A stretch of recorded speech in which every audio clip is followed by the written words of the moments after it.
Welcome to the Nourished Child Podcast, a show about childhood nutrition, feeding kids, and dealing with the ups and downs of growing a healthy child. Here's your host, registered dietitian and childhood nutrition expert, Jill Castle. Hey everyone, welcome back to the Nourished Child Podcast. Jill here, and I'm so delighted today to have Dr. Charlotte Markey back on the show. This is a three-peat for her. If you're not aware of her, Charlotte Markey is a world-leading expert in body image research, having studied body image and eating behaviors for over 25 years. She's passionate about understanding how to help people have a healthy relationship with their body and food, and she's a psychology professor at Rutgers University and a research scientist who has published over 100 articles and chapters about health issues.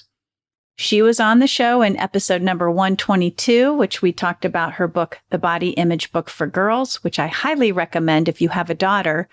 I recommend that book all the time, and as well as her book for boys called Being You. And she was on the show for episode number 162, talking about body image issues in boys. Today, she's back, and we are talking about her brand new book called Adultish, the Body Image Book for Life. So it's a great conversation. I'm so happy to bring her back on the show and to share her with you. She's somebody I highly respect and regard, and I recommend her books all the time. So I hope you enjoy this show. Here's Dr. Charlotte Markey. Dr. Charlotte Markey, welcome to the Nourished Child Podcast again. Thank you so much for having me again. I'm so glad to have you here. And actually, the second time you were on the show, we talked about your boys Being You, your boys body image book, and you planted the seed that you were writing this third book. And here we are. It released yesterday, and it is called Adultish. Tell us a little bit about yourself and about the book.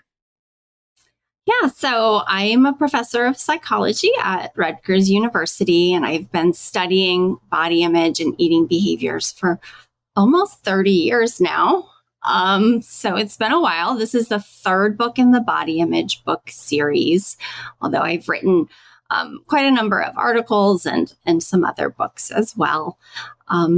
But in terms of Adultish, I was really trying to pick up where the body image book for girls and the body image book for boys left off in terms of the age of the readership and also sort of the breadth of the information provided. Mm-hmm. So those first two books were meant for tweens and young teens in sort of the 10 to 15 age range.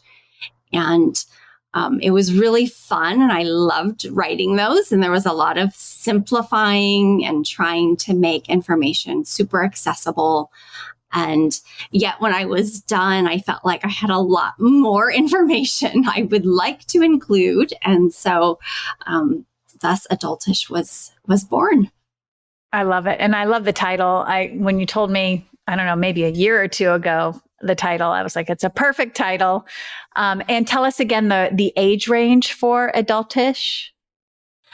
Technically, I guess we're marketing for 16 to 25. Okay. But I really think, and I do even hear this about the other books, that a lot of adults can get something out of these books in that an accessible resource about a lot of the issues we care about when it comes to both mental and physical health can really be valuable. So I don't think 25 is like a hard cutoff there. It sort of depends on what you're interested in. Sure.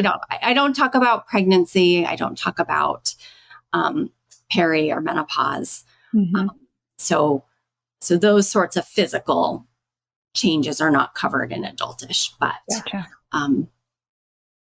But a lot of other stuff is. Yeah. So let's get into that. So let's just sort of revisit the term body image, and based on, your book and your definition, tell my audience what you really mean by that.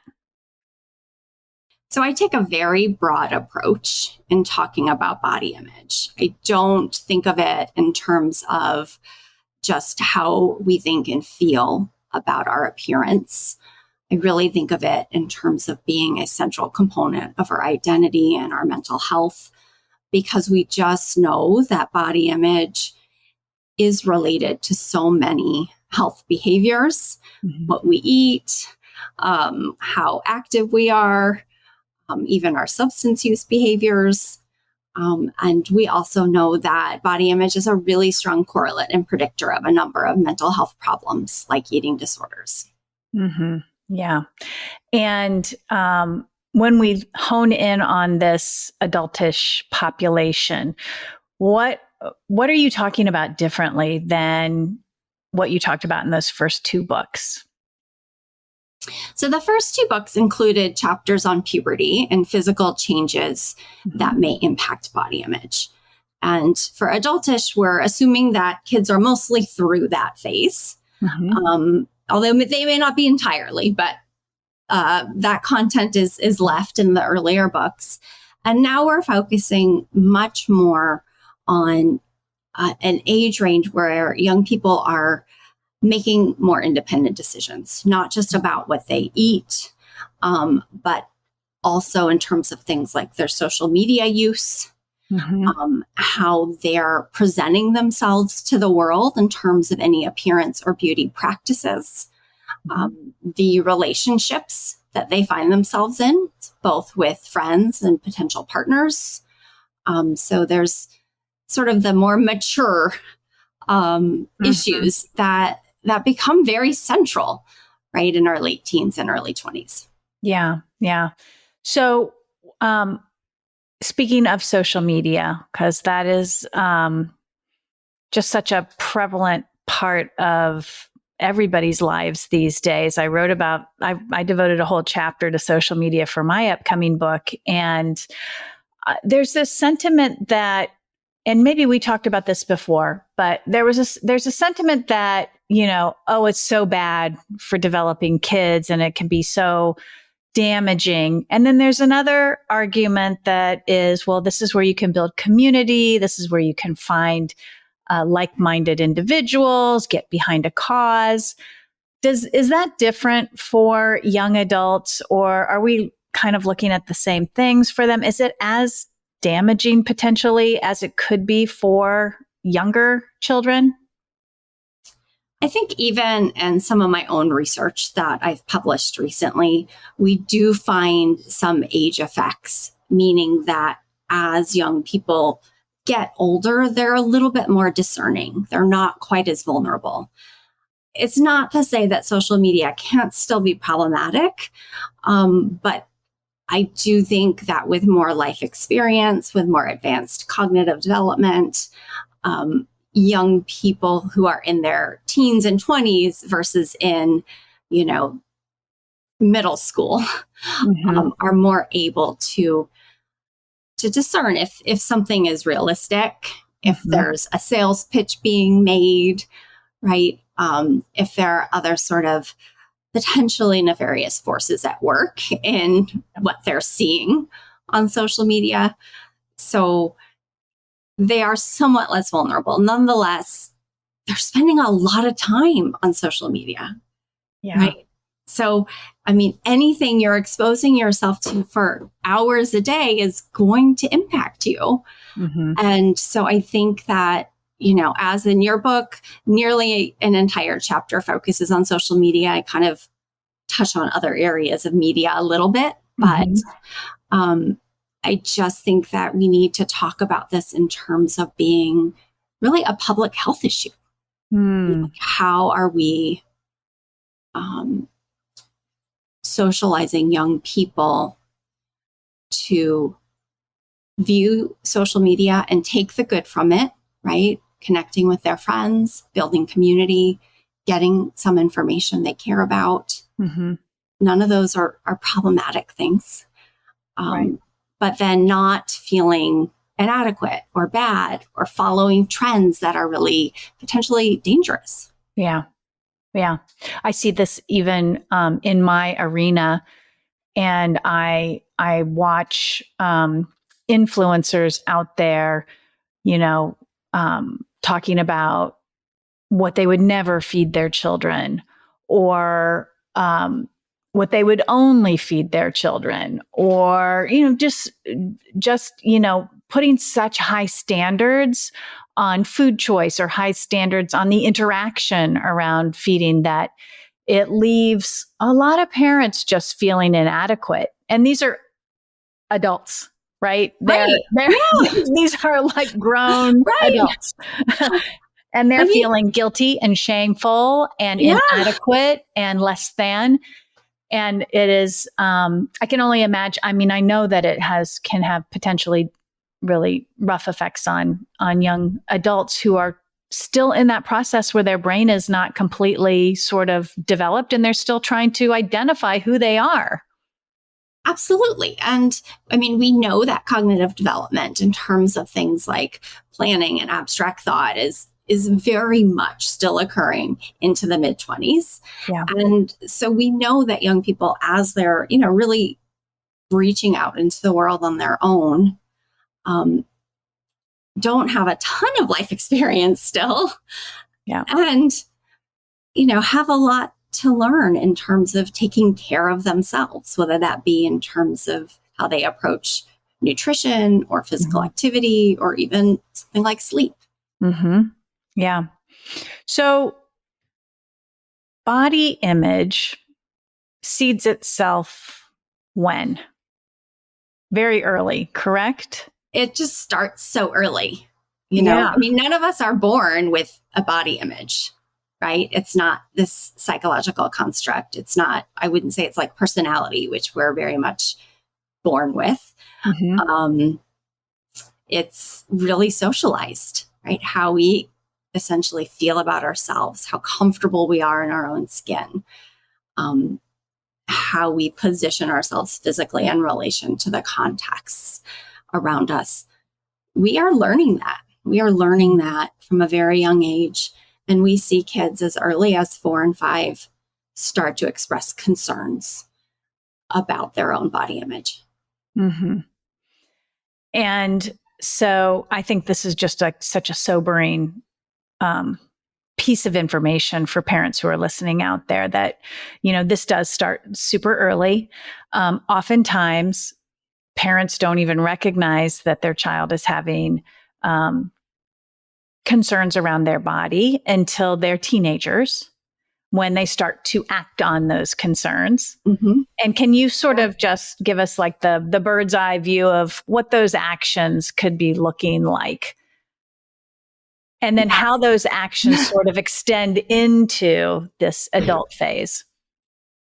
Yes. So, kids, as they hit sort of their mid-teens, are going to be making a lot of their own food choices, whether that be at school or when they're out with friends, right? Like the sort of parental supervision becomes less and less. That's developmentally appropriate. And so kids are making their own food choices. And if they have concerns about their bodies, they are going to be trying to eat certain foods, or less of some foods, or in some cases, eliminating certain foods.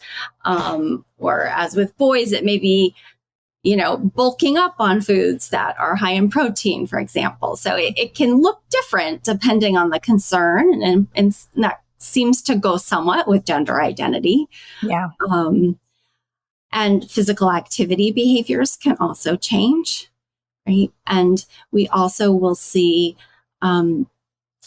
attention to beauty ideals and appearance culture, and interest in maybe, products to enhance appearance. And the thing that I think is fascinating is that all of this at some level is just normal, right? Like, caring about what you eat is very appropriate. Getting some activity, very good. Caring about your appearance, again, totally normal.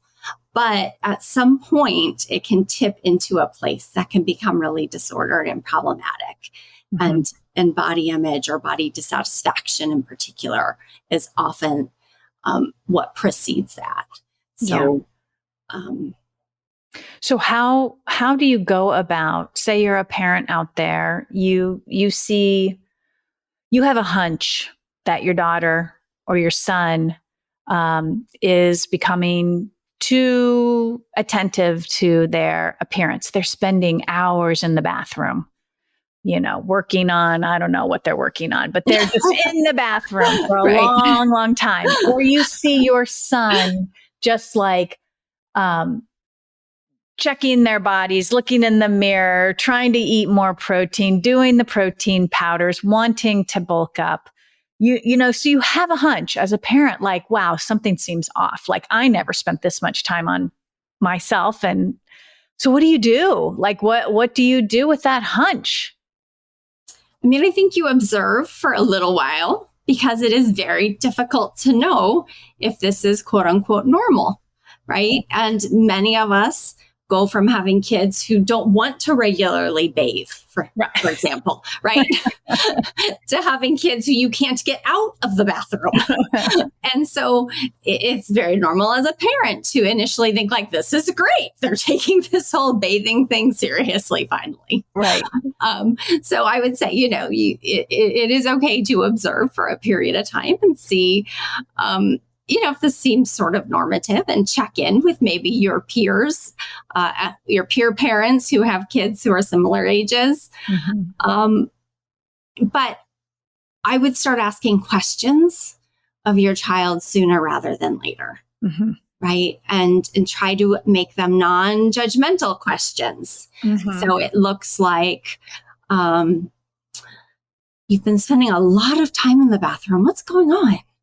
Mm-hmm. Or I notice you've stopped eating that chocolate chip ice cream and it used to be your favorite. Mm-hmm. Do you not like it anymore? Would you like me to get something else? Mm-hmm. You've been going to the gym every day after school. Who are you going with? What are you guys doing there? Make it conversational and not judgmental, because we don't want our kids to shut down. Right. And then you want to keep asking questions if you're not sure, right? If you're still having that gut feeling of like, this kid seems really worried and these behaviors are getting more rigid, not less rigid or more extreme, mm-hmm. right? Then I would start asking questions like, I have concerns about if this is healthy or not. Mm-hmm. And I'm not sure. How would you feel about us talking to your doctor about this? Mm-hmm. Right? Or find a way to bring in a professional with some expertise. Yeah. And if this is where you're often going to get resistance, right? Mm-hmm. No, I'm fine. This is what everyone's doing. You just don't understand kids these days, kind of feedback. Yeah. But we want to remind our kids, it is my job as your parent to make sure that you're okay, that you're healthy. Mm-hmm. I feel concerned. So it's important to mm-hmm. me. It's important for your well-being that we check this out with somebody else. And if it's unnecessary, then great. It will be a one-time, sort of thing. So let's carry that forward. And you're a parent of a 22-year-old who's just graduated from college, and everybody shows up for the graduation, and you see your child and you're like, oh, something's going on. I know something's going on. Then what? Because you don't really have a child anymore. You have a young adult. Right. And there's this book called Adultish. Yes. For this reason. Right. I mean, I think the approach doesn't change entirely, mm-hmm. because we still want to ask questions, and we still want to express concern, and we still want to try not to be judgmental or too heavy-handed, because mm-hmm. ultimately this goes better when we have those concerns if our child, our young adult, is buying into it, is having the conversation with us, right? Sure. Yeah. But if we're really concerned, then, sometimes we will have to be a little bit more forceful, mm-hmm. right? Say, you're due for a well visit. We need to take you to the doctor. get them to a medical professional to make sure, they may want to do some blood work or check their height and weight or, check their pulse is often an indicator. Yeah. If something's going on, if there's some cardiovascular slowing or irregularity. So there are physiological signs that professionals can help us identify that will make this more clear. Yeah. Which isn't to say that all physicians or professionals always know how to handle these issues, which may be a conversation for another day, but you're nodding, so I'm sure that you appreciate what I'm hinting at there. Yes. Yeah. So in your book, Adultish, you are covering, I suspect, all the different influences on a young person's sense of body, sense of satisfaction with their body. Mm-hmm. Walk us through how you've organized the book and how sort of each chapter what is the goal, the end goal, and how each chapter serves that goal.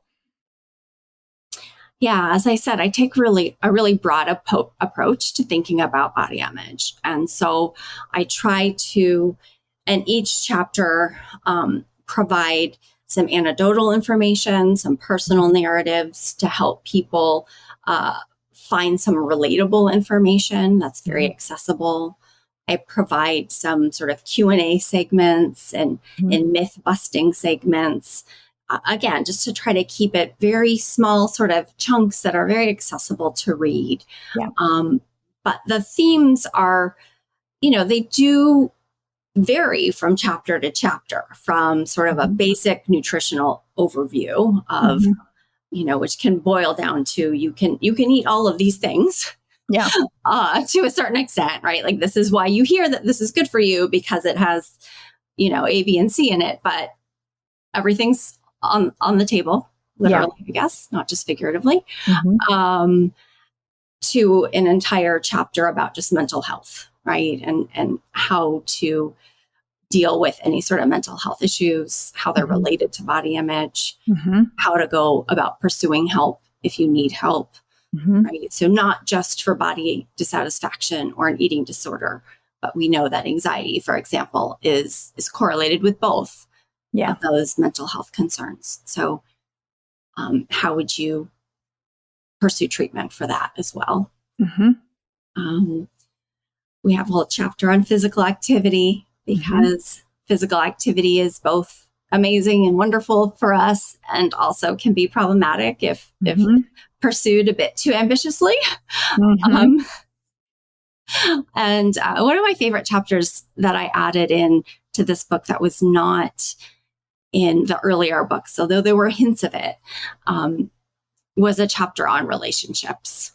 Because as we become, late teens and early adults, our relationships outside of our family start to play a more central role, right? Yeah. So not just potential romantic partners, but also our friends, and thinking about how they influence us and how we feel about ourselves, and also how we potentially can influence those people in our lives, and what is quote unquote healthy in these contexts, in these relationships. I feel like, at this moment in time, healthcare, equity, and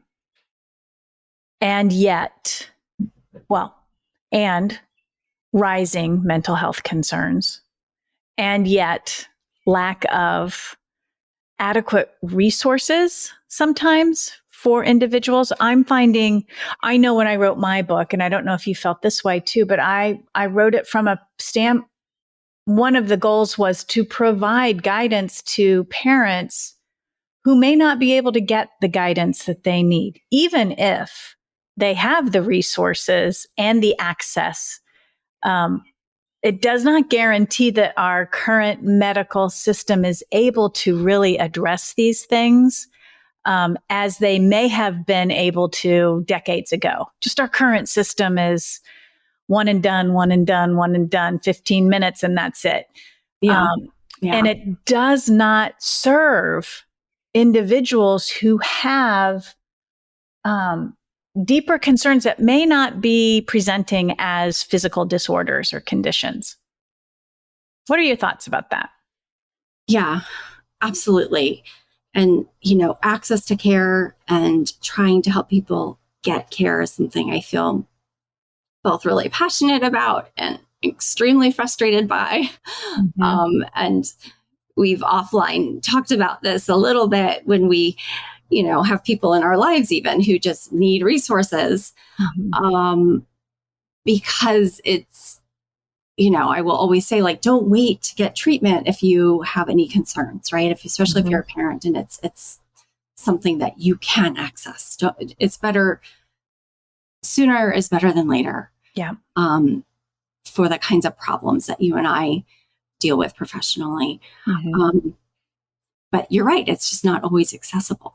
And I do think that books like ours have a really important place because of this, because having that information is something. Is it always enough? No, not for everyone, but it is something. Yeah. I also do include, like in my mental health chapter, some information about, online resources or, just encouragement to keep pursuing the treatment. That sometimes this really does require a lot of advocacy. And if you're a young adult in particular, and you're maybe away at college or living on your own in a foreign city for the first time, I think they need to hear you need to advocate for yourself in the healthcare system that we have, right? Yeah. You don't just make a call, get told, sorry, there's a wait list, and then stop. Right. Because, most of us, right, we know this as older adults, wouldn't have access to care if that's where we stopped. Yeah. But I think young people don't necessarily appreciate this. And it's very difficult for people who are used to texting and engaging with their phones in different ways to make a phone call in the first place if they need an appointment. Yes. Right? So, that's true. Right. I mean, I know you have older children as well. And I've had this, no, you need to call for this. Yes. Like, I have to call? Yes, you need to get on the phone for this sort of thing. Yeah. Right. Or their generation of instant gratification. And so they wait until the 9th hour or the 11th hour, whatever the phrase is. And it's like, oh, people aren't going to scramble on your behalf because you've left this to the last minute. No, now you're going to have to wait for people to be available for you. So it is a learning curve for young adults too. Absolutely. But there are resources, and that's why, I try to include resource sections in all of my books that are just, at least here's something. Is it all you need? Again, maybe not, right? Here's some information. Hopefully you can identify now that some other resources would be valuable to you potentially. Yeah. And, here's where you might want to go to look for a free online support group, right? Is that going to be the extent of what would be useful to you? Probably not. But I do think that, unfortunately, in our healthcare system, we have to piece together care oftentimes, right? It's not like you just call someone and say, this is what I'm experiencing. And then there's some navigator that makes you all the relevant appointments. Right. I mean, that would be amazing, but that does not exist as far as I'm aware. Yeah. So there is a lot of self-advocacy involved. And it's unfortunate that young people may have to learn that. And it's very hard, of course, if you're already suffering. Yes. Whether it be, an eating problem or another mental health problem or a chronic physical health problem. Yeah. Right. It's really hard to not be in a good headspace and then have to fight for care. Yeah. It's really awful. Really hard. Yeah. But I do think that, one of the things we can do as advocates and authors is just tell people, no, you need to keep asking, keep trying to get what you need. Don't give up. And I will just put a plug out there for books, because I think the magic of a book is in pulling all those resources together in one thread. And you're not piecemealing, an article from this blog, some social media tidbit you got over here, something from the Washington Post. I mean, that's a lot of work to piece all of that together. And so I think that is, one of the beauties about books is they take you on a journey and put everything, not everything, but most things together in one spot. Yeah. And I think speaking to that point as well, there's so much information out there, especially in online spaces, but right, if you have some expertise and training and experience and background in an area, as we do, then we know where to look for the good information. We know how to verify the information. We know how to compile the information. Mm-hmm. Right. And I think it can be really confusing whether you're trying to get help or figure something out for yourself or for your child, no matter what their age is. Yeah. If you just go into sort of the wild west of the internet, you may find yourself getting, not accurate, not medically evidence-based type information. So, I think that books are more, not less important because of all the information out there. Yeah, I agree. For listeners who are wondering, what they might be hearing about body image that may not be true, are there myths around body image that you see that you can share? I mean, I think the biggest myth that we both tackle in all the work we do essentially is just that our bodies are very malleable, right? That if we just follow steps 1, 2, and 3 proposed by whoever, that our body will look a certain way. And that it's just this sort of formulaic, easy thing that if we can't figure out, we're to blame, right? Like it's lack of willpower. And yet our bodies truly vary a great deal in terms of where they're going to settle in terms of their size and shape. If we are nourishing ourselves well, if we are being active, if we are taking care of other elements of our health, like stress management and sleep and all these important things. So we are not going to all look the same. That is not how this works. We are not the same height. We would never be the same size. And it's just such a pervasive sort of fat phobic myth that, if you're not genetically predisposed to be thin, you've done all these things wrong. Right. So much of it is not under our control. Exactly. I mean, the heritability of body size is, well, it varies depending on the study, but it's between like 50 and 80%. So, I mean, yes, there's some room for our behaviors to matter. Sure. But, it's not like just up to us. Right. And I actually think that is partly why it is so uncomfortable to be an adolescent, not to mention going through puberty when your body is changing so much, but also because you can't predict where you're going to end up. You really, the body of a child is so oftentimes different than what the body looks like as an adult. And you can look to, family members, but you can't predict what gene is coming down the line. And so there's this wish that I have for people that they would be more accepting of the variety of sizes that are out there and not have it be this bad thing that, it's not a reflection on parenting necessarily. It's not a reflection on the child or the adolescent or the young adult's choices, that sometimes this is just the body. This is what you have. And it's a wonderful, beautiful thing because that body lets you do everything that you want to do in this world. That's right.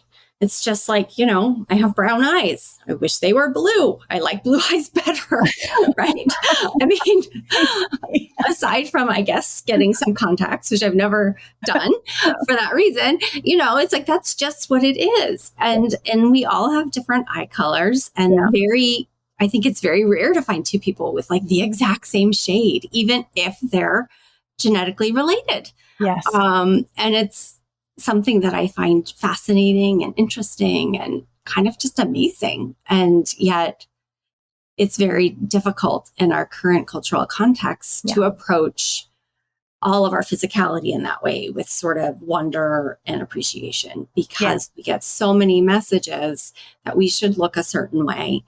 And it's just very human to want to comply with that messaging and to be accepted. Right. And it's very difficult to feel like you stand out in any way that is not desirable in your cultural context. So these are really hard and complicated issues. They're not just superficial issues. I'm wondering, and you might not have included this in your book, but I'm wondering, for the parents out there who are listening, and even for the practitioners who might not work in the area of body image, sort of what is the therapeutic approach to somebody who comes in and you together decide that, the root of what's going on is a body image problem? Yeah. So, I mean, a body image problem or a body dissatisfaction, it is associated oftentimes with body size, but not perfectly so, right? Mm-hmm. So fixing a body image problem is separate from changing a body size. Yeah. Right. And so I think that's confusing for people oftentimes, because the simplistic message we get culturally is like, just sort of change the outer packaging and then you'll feel good inside. Yeah. And yet that's not where it is. So oftentimes this means, digging a little bit deeper, right? Like, what is leading to feelings of discomfort in one's own skin? What is leading to maybe insecurity?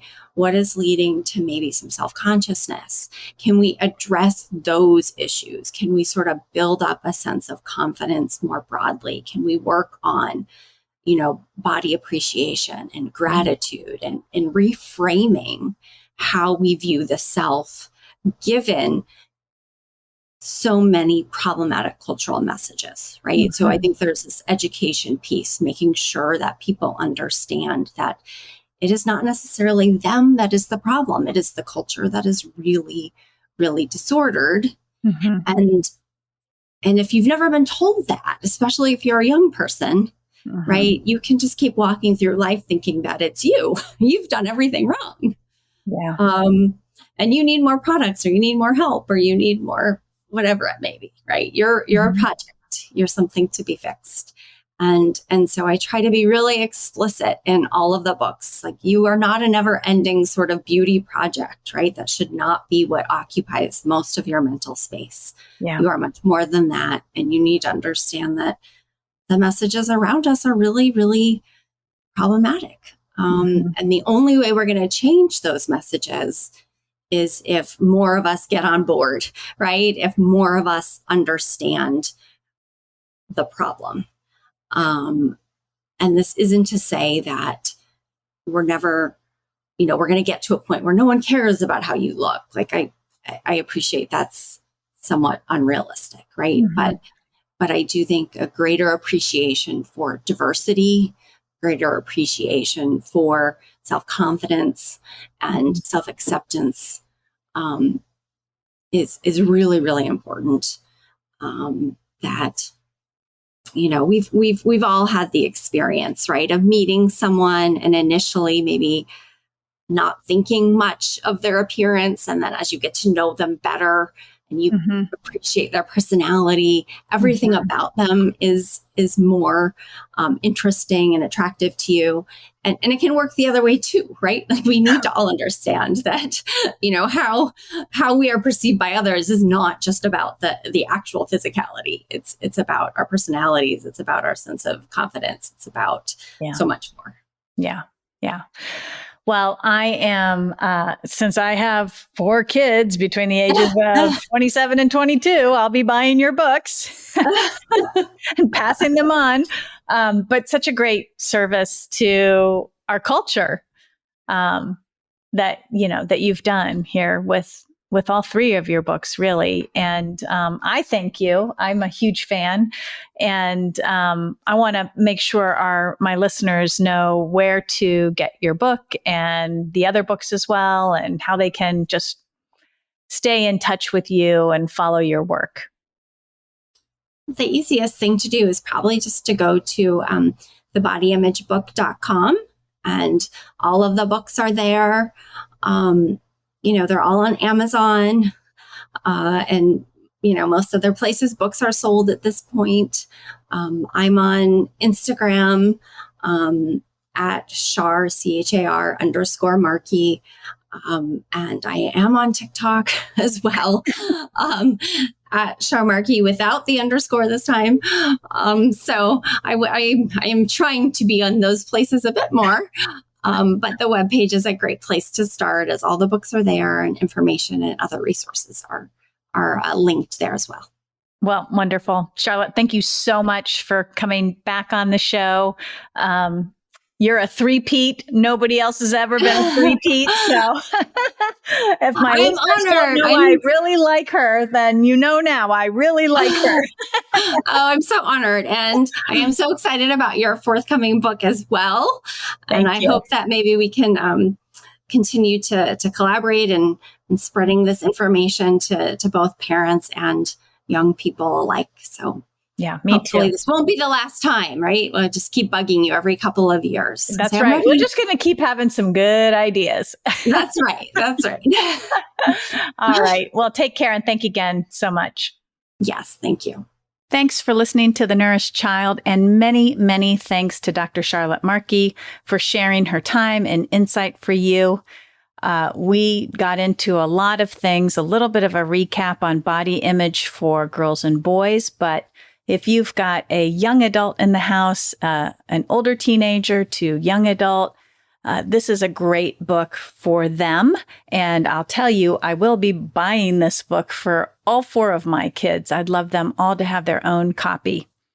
If you enjoyed this episode and want to support this show and my work, please take a minute to follow the podcast, leave a rating and review, and visit thenourishedchild.com to sign up for my weekly newsletter, The Munch. You can also follow me on Instagram at IamPDRD, and don't forget to take the Healthy Habits quiz on thenourishedchild.com. And next week or next episode, I will be diving into my brand new book, which is releasing on August 13th, called Kids Thrive at Every Size. Of course, you can pre-order the book right now, and when you do, you get all the pre-order bundles, which are a few PDF downloads, immediate access to the first chapter, and you get admission to a live event with me, which will be happening in September or October. But you basically enter your email address and you'll get all of this information, the pre-bundle package, plus details around the live event. So I hope you do. And I hope you tune in for the next episode when I talk about Kids Thrive at Every Size. That's it this week, but in the meantime, give that child in your life a loving squeeze today. Bye for now.